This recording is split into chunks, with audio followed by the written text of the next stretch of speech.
أعوذ بالله من الشيطان الرجيم.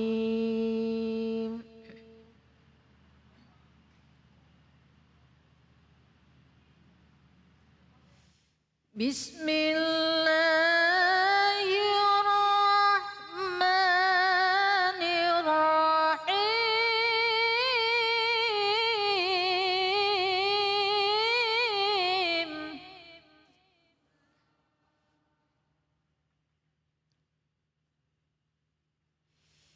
إنما المؤمنون إخوة فأصلحوا بين أخويكم.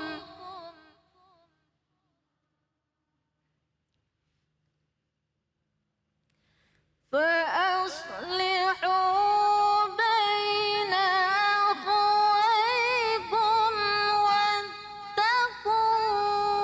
الله لعلكم ترحمون.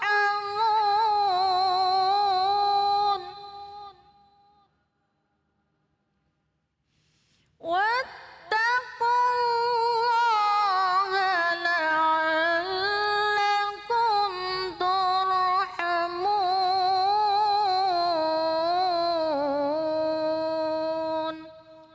صدق الله العظيم. Assalamualaikum warahmatullahi wabarakatuh.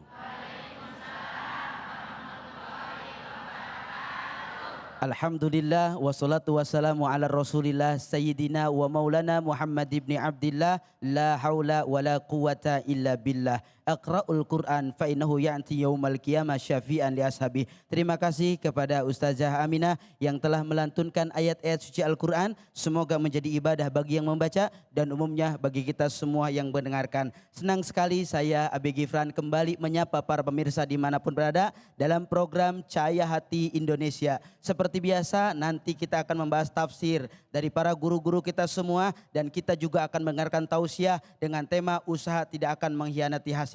Insya Allah guru-guru kita yang akan memberikan materi kepada kita semua diantaranya Kiai Haji Bobi Herwibowo, Dr. Saiful Islam Mubarak dan juga Ustadz Fatullah. Bagi para pemirsa yang di rumah dan di studio yang ingin ngaji bersama kita, nanti kita akan ada segmen ngaji bersama Ustadz Munawir Ngacir. Kami tetap selalu mengingatkan kepada para pemirsa dimanapun berada untuk selalu menjaga protokol kesehatan. Di antaranya menjaga jarak, mencuci tangan, menggunakan masker, menghindari kerumunan dan membatasi diri dari bepergian. Ibu sehat semua?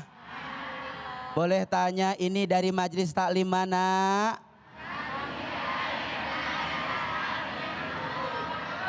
Masjid Raya Al-Hikmah Bojongkulur. Alhamdulillah. Pemirsa semua, alhamdulillah hari ini kita Cahaya Hati sudah bisa roadshow kembali bagi para masjid-masjid yang pengen dikunjungi oleh Cahaya Hati. Nanti mudah-mudahan kita bisa bersilaturahmi di pemirsa seluruh Indonesia, mudah-mudahan dalam keberkahan. Amin ya robbal. Sebelum kita berbincang dengan para guru-guru kita, mari kita saksikan tayangan berikut ini. M. Holi 30 tahun ditangkap aparat Polres Pamekasan, Jawa Timur dalam pelariannya setelah membunuh kakak kandungnya. Motif pembunuhan dipicu korban yang menyalakan musik dengan suara keras saat adiknya sedang menggelar pengajian untuk memperingati kematian orang tua mereka. Kakak beradik itu tinggal bersebelahan di Desa Bangkes, Kecamatan Kadur. Korban Muhammad Munif tewas di samping rumahnya dengan luka senjata tajam di leher. Dari lokasi kejadian, polisi menyita barang bukti berupa sebilah pedang milik pelaku, celurit milik korban, serta batu yang digunakan pelaku dan korban untuk saling melukai. Ada orang tua, dia menyembunyikan, menghidupkan musik elektronik. Terus dia tidak berkumpul sama saudara gitu, diundang tidak datang. Terus dikasih keras langsung dia pergi. Terus dia tegur, "Nen, kalau marah-marah di luar jangan bawa ke rumah." Langsung diambil batu, Pak. ambil batu, saling lempar batu, biasanya kena kaca gitu. Agak dia mau ambil gagaman, saya pergi ke rumah kakak saya yang namanya Khairuddin yang sampingnya rumahnya Monet. Juga kita berusaha untuk melokalisir di wilayah sekitaran Kecamatan Kadur supaya terduga pelaku tidak sampai meninggalkan area tersebut. Kemudian kita koordinasi dengan Polsek, dengan aparatur desa setempat, dan dari pihak keluarga juga kita coba mencari keberadaan pelaku. Dan alhamdulillah kurang lebih sekitar 24 jam setelah kejadian kita bisa mengamankan pelaku bersama dengan gabungan dari Polsek dan dari Pelaku dijerat pasal 338 KUHP tentang pembunuhan dengan ancaman hukuman 15 tahun penjara. Pemirsa semuanya, ini berita sangat memilukan buat kita semua dan menjadi sangat banyak sekali pelajaran yang tentunya mudah-mudahan tidak terjadi pada keluarga kita semua. Kita melihat ada anak yang kedua dia melakukan pengajian untuk orang tuanya meninggal dunia, tapi kakaknya marah karena sedang mendengarkan musik, lalu adiknya dibunuh. Kita dengarkan dengan guru-guru kita di sini ada Kiai Bobi Herwibowo. Mudah-mudahan dari tayangan ini apa yang guru bisa berikan pelajaran buat para pemirsa. Bismillahirrahmanirrahim. Assalamualaikum warahmatullahi wabarakatuh. Alhamdulillah rabbil alamin wassalatu ala nabi Muhammadin wa ba'du. Ustaz Abi Gifran, Ustaz Saiful Islam, Ustaz Fathullah. Ngelihatnya miris ya ibu-ibu, sedih. Jadi bagaimana bersaudara berantem. Padahal tadi Ustazah Aminah bacain ayat, sesungguhnya orang-orang beriman itu bersaudara. Jangankan yang kandung Ustaz Abi Gifran. Tapi orang yang satu iman itu bersaudara. Kalau ada yang berantem, fa aslihu baina akhwaikum, maka akurin, damain, la'allakum turhamun, supaya kalian mendapatkan rahmat. Kuncinya nih, Ustaz Abi dan pemirsa Cahaya Hati, selalu ada dalam rahmat Allah. Jadi kalau misalnya rahmat Allah ada di tengah-tengah kita, setan gak akan berani masuk. Tapi ini nih, setan masuknya dalam kondisi pengajian, mengingat orang tua yang meninggal, lagi tahlil, setannya ngedengerin musik. Jadi itu yang membuat menjadi emosi barangkali sang adik. Dan ciri-ciri orang-orang yang selalu mendapat rahmat Allah adalah wala yaqtuluna nafsal lati harramallahu illa bil haq, tidak akan pernah membunuh siapapun juga kecuali dengan alasan yang benar. Jadi membunuh itu boleh kalau memang ada alasannya seperti dalam kondisi jihad. Tapi kalau tidak ada alasannya tidak diperbolehkan. Saya kira itu, Ustaz Abi. Terima kasih Bu Bobi. Kita ke Dr. Saiful Islam. Guru, melihat dari tayangan tadi, segi latar belakang apa yang membuat seseorang ini sampai gelap mata? Assalamualaikum. Assalamualaikum warahmatullahi wabarakatuh. Alhamdulillah wassalatu wassalamu ala Rasulillah. Kita mendengar firman Allah Subhanahu wa taala yang berbunyi ya ayyuhalladzina amanu qu anfusakum wa ahlikum nara. Wahai orang yang beriman, jaga nafsu-nafsumu. Kalimatnya anfusakum ya. Jaga nafsu-nafsumu, kendalikan nafsu-nafsumu. Ini nampaknya dia punya iman tapi nafsunya tidak terkendali. Ketika dia mendengar musik, yang muncul nafsunya bukan imannya. Kalau imannya yang muncul, ini kakak saya, saudara saya. Bahkan panggilan dari Allah, jaga nafsu-nafsumu dan keluargamu. Kalau untuk dirimu, nafsu ditekankan. Kalau untuk keluarga, nafsunya, jasadnya, akalnya, kalbunya, dan ruhnya secara keseluruhan. Kenapa Allah tidak berfirman, Qu anfusakum wa anfusa ahlikum. Tapi Qu anfusakum wa ahlikum. Ini menekankan bahwa kita itu diperintah oleh Allah Subhanahu wa taala pertama-tama mengendalikan nafsu. Nafsu bukan musuh ya. Nafsu itu bekal dari Allah. Coba kalau tanpa nafsu bagaimana Ustaz? Ya enak hidup tanpa nafsu. Ya, nafsu itu bekal dari Allah yang harus kita manfaatkan. Kalau tanpa nafsu, kabar gembira tentang surga nggak akan ada pengaruhnya itu. Maka nafsu itu diperintahkan kepada kita oleh Allah untuk dijaga. Ku anfusakum. Dan ternyata dorongan nafsu sangat kuat. Jadi nampaknya ini yang patut kita pelajari, kita ambil pelajaran. Yuk kita sama-sama belajar mengendalikan nafsu. Bukan memusuhi, tapi mengendalikan. Masya Allah, terima kasih Kiai Saiful Islam. Kita ke Kiai Fatullah. Kiai Fatullah, bagaimana agar kita mampu menjaga hawa nafsu kita yang salah sehingga jangan sampai kita merasa benar sendiri. Bismillahirrahmanirrahim. Kalau kita melihat secara konteks hadis, la yu'minu ahadukum hatta yuhibba li akhi ma yuhibba li nafsi. Belum dianggap beriman seseorang kalau dia benci kepada saudaranya, hampir lagi kakak kandung sendiri. Belum dianggap beriman seseorang kalau dia benci satu sama lain. Sesama ikhwanul muslimin, sama muslim kita dilarang untuk membenci, memusuhi, memerangi, hampir lagi membunuh. Maka belum dianggap beriman kepada Allah Subhanahu wa taala. Kuncinya bagaimana? Kendalikan iman yang telah dipaparkan oleh kiai kita Ustaz Saiful. Artinya apa? Kendalikan hawa nafsu tersebut, banyak zikir kepada Allah Subhanahu wa taala. Zikir yang bagaimana Ustadz untuk mengendalikan hawa nafsu? Ya ayyatuhan nafsul mutmainnah irji'i ila rabbiki radiyatan mardiyah fadkhuli fi ibadi wadkhuli jannati. Jiwa yang tenang selalu senantiasa ibu, bapak, anak, istri, suami berzikir kepada Allah. Makin mantap iman dan akidahnya, tidak mustahil dia tidak akan membunuh saudaranya. Iman yang bagaimana tentunya? Iman yang benar-benar yang membawa nafsu yang tatmainul qulub, yang Allah berikan rahmat, yang Allah berikan ketenangan. Enggak bakal terjadi pembunuhan, Ustaz. Kalau seandainya orang-orang rumah tangganya dijaga, konsepnya adalah konsep Allah dan Rasulnya yang telah sistem Islam itu mengajarkan kepada kita. Jadi iman terjaga, nafsu dan sebagainya. Kenapa? Ada rahmat Allah Subhanahu wa ta'ala. Mustahil seorang adik membunuh kakaknya, meskipun sang adik ini menggelar pengajian untuk mendoakan ibu kandungnya, bapak kandungnya mungkin.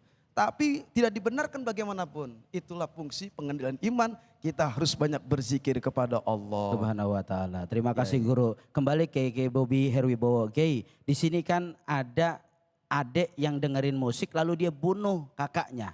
Secara adab itu sudah sangat-sangat menyalahi aturan. Adakah hubungan ini dengan lingkungan dan kebiasaan yang dia lakukan? Insya Allah. Jadi memang ada energi-energi di sekitar kita yang akan membuat kita menjadi positif ataupun negatif. Kalau sering dengerin bacaan Al-Quran, dengerin tausiah-tausiah kajian kayak begini, insya Allah pada adem-adem. Amin. Ini mukanya adem semua yang datang ke sini. Amin. Cerah ya Guru ya? Cerah. Nah. Tapi kalau misalnya energinya adalah energi negatif, utang online misalnya itu. Ya, pinjol. Pinjol. Ini senyum juga kayaknya mendengar pinjol. Kemudian juga energi negatif, bawaannya berantem mulu sama pasangan, sama keluarga di rumah. Apalagi dengar musik-musik yang auranya membawa energi-energi negatif, suasana neraka kira-kira. Nah itu dalam kondisi pengajian sekalipun, Ustaz Abe, kayak begitu. Jadi abangnya ngedengerin musik, dianya malah emosi. Jadi lebih baik di rumah tuh adem-adem, perbanyak baca Quran aja. Siap ibu-ibu ya? Semua yang pemirsa Cahaya Hati dimanapun berada, baca Quran di rumah. Setiap hari nggak usah banyak-banyak, 10 juz saja. Hah? Banyak dikit tuh. Tuh insya Allah minimal sejuz sehari. Ntar kalau udah demen naik lagi 2 juz, naik lagi 3 juz. Dan Masya Allah orang-orang yang akrab sama Al-Quran bawaannya insya Allah adem. Masya Allah. Apalagi kalau ngamalin. Ya, nanti kita dengar dari Ustaz Saiful Islam Mubarak, dari Ustaz Fadhullah, gimana Al-Quran itu membuat kita nyaman, adem. Pokoknya kalau udah rajin baca Quran, ibadah mantap, takwanya meningkat, uangnya banyak, udah keren tuh hidup. Nggak usah pengen lebih dah, udah begitu aja. Cocok kan Bu ya? Insyaallah. Terima kasih Kiai Bobi. Kiai Dr. Saiful Islam. Kita lanjut guru. Lebih dalam lagi materinya guru, bagaimana tanggung jawab peran orang tua ini. Karena boleh jadi ada salah dalam orang tua terhadap mendidik anak. Seperti apa itu guru? Setiap perbuatan anak tentu sangat berkaitan dengan perbuatan orang tua. Tapi tidak semuanya perbuatan anak tanggung jawab orang tua. Sungguh banyak perbuatan anak yang tidak ada kaitan dengan tanggung jawab orang tua. Bahkan demikian banyak para sahabat yang orang tuanya bukan sahabat kan. Dan juga sebaliknya. Kalau umpamanya kita dengar bagaimana kehidupan Nabi Ibrahim, Nabi Ismail, Nabi Ishak itu memang turunan soleh semuanya. Tapi sekian banyak para nabi orang tuanya bukan nabi. Berarti kalau begitu makanya kembalikan segala-galanya kepada Allah Subhanahu wa taala. Keimanan karunia dari Allah, bukan hasil warisan, bukan hasil beli. Alhamdulillah kita mendapatkan nikmat karunia iman dari Allah Subhanahu wa taala, patut kita syukuri, dan ini juga kita bertemu di sini karena dorongan keimanan. Alhamdulillah. Alhamdulillah, alhamdulillah. Masya Allah, terima kasih. Kiai Fatullah, lanjut dari pertanyaan tadi, lalu bagaimana menjaga keimanan kita agar tentunya jangan sampai hal-hal itu malah menjadi membunuh buat kita. Baik, Rasul mengatakan sayati zamanun ada ummati yafiruna minan ulama wal fuqaha. Akan datang suatu zaman di mana umatku lari dari para alim ulama. Siapakah yang bisa membentengi orang-orang yang memang kadar imannya merosot? Deketin para ulama-ulama kita, terutama hadir duduk mendengarkan pengajian Cahaya Hati Indonesia di Anus TV. Dekat dengan ulama ada nasihat. Berapa banyak orang yang jauh dari para alim ulama tidak terkendali, tidak mengerti belajar tentang Islam, mendidik anak dan sebagainya. Dan disitulah kita ada kewajiban untuk dekat kepada orang yang berilmu. Sehingga ada yang rapih di dalam rumah tangga kita. Hukumnya wajib mendekati orang-orang yang berilmu. Kita minta nasihat, mungkin anak ada yang mabok, ada anak yang mabok. Mungkin kita gelisah masalah ekonomi, hutang, piutang dan sebagainya. Sehingga banyak orang yang menyebabkan itu berani untuk melakukan. Nah, remnya bagaimana? Deketin ulama. Ulama itu salah satu adalah pewaris nabi. Nabi udah nggak ada, deketin ulama-ulama kita. Hadir duduk di majelis talim, disitulah iman makin meningkat. Mustahil tidak akan yang namanya ada pembunuhan, korupsi, judi, zina dan sebagainya. Kenapa? Remnya apa? Bergaul dengan orang-orang yang beriman, orang-orang soleh. Masya Allah, luar biasa. Kiai Bobi, boleh disimpulkan biar ini jadi kado buat ibu-ibu dalam melajari kehidupan.